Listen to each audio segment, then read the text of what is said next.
ലോകത്തെ ഏറ്റവും സമ്പന്നനും space X, Tesla എന്നിവയുടെ മേധാവിയുമായ ഇലോൺ മസ്കിന് ട്വിറ്റർ കുരുക്ക്. 2022 ട്വിറ്ററിനെ ഏറ്റെടുക്കും മുൻപായി മസ്ക് നിക്ഷേപകരെ തെറ്റിദ്ധരിപ്പിച്ചുവെന്ന് കാലിഫോർണിയയിൽ ഇത് സംബന്ധിച്ച കേസ് പരിഗണിക്കുന്ന ജൂറി വ്യക്തമാക്കി. $44 ബില്യൺ മസ്ക് ട്വിറ്ററിനെ ഏറ്റെടുത്തത്. തുടർന്ന് പേര് എക്സ് എന്ന് മാറ്റി. സ്വന്തം നിർമ്മിത ബുദ്ധി കമ്പനിയായ എക്സ് AI, ബഹിരാകാശ ദൗത്യ സ്ഥാപനമായ സ്പേസ് എക്സ് എന്നിവയെ എക്സുമായി പിന്നീട് ലയിപ്പിച്ചു. ഓഹരിക്ക് $54.20 നിരക്കിലായിരുന്നു മസ്ക് ട്വിറ്ററിനെ ഏറ്റെടുക്കാൻ ആദ്യം തീരുമാനിച്ചത്.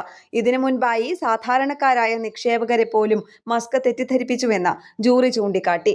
ട്വിറ്ററിന്റെ മൊത്തം ഉപഭോക്തൃ അക്കൗണ്ടുകളിൽ 5% വ്യാജമാണെന്ന് കമ്പനി തന്നെ ഔദ്യോഗികമായി വ്യക്തമാക്കിയിരുന്നു. എന്നാൽ 5% എന്ന കണക്ക് ശരിയല്ലെന്നും യാഥാർത്ഥ്യം വെളിപ്പെടുത്തും വരെ ട്വിറ്ററിനെ ഏറ്റെടുക്കാനുള്ള തീരുമാനം മരവിപ്പിക്കുകയാണെന്നും തുടർ ട്വിറ്ററുകളിലൂടെ മസ്ക് ഇതിനിടെ വ്യക്തമാക്കി.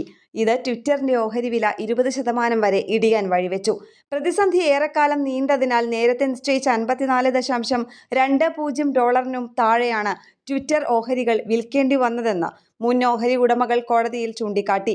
ഇത് തനിക്ക് അനുയോജ്യമായ ഡീൽ ഉറപ്പിക്കാനുള്ള മസ്കിന്റെ തന്ത്രമായിരുന്നുവെന്നും അവർ വാദിച്ചു. മസ്കിന്റെ നീക്കങ്ങൾ $2.6 ബില്യൺ നഷ്ടത്തിനിടയാക്കിയെന്നാണ് വിലയിരുത്തൽ. നിക്ഷേപകർക്കുണ്ടായ നഷ്ടം മസ്ക് നികത്തേണ്ടി വരും. എത്ര തുകയാണ് നഷ്ടപരിഹാരം നൽകേണ്ടി വരികയെന്ന് ഇനിയും കണക്കാക്കിയിട്ടില്ല. എന്നാൽ $650 ബില്യൺ ഏറെ ആസ്തിയുള്ള മസ്കിന് ഈ പിഴത്തുക വലിയ പ്രതിസന്ധി സൃഷ്ടിക്കില്ലെന്നാണ് വിലയിരുത്തൽ. അതേസമയം കോടതി വിധിക്കെതിരെ മസ്ക് അപ്പീൽ നൽകിയേക്കും. ഇന്റർനാഷണൽ ഡെസ്ക്, കേരള പ്രണാമം.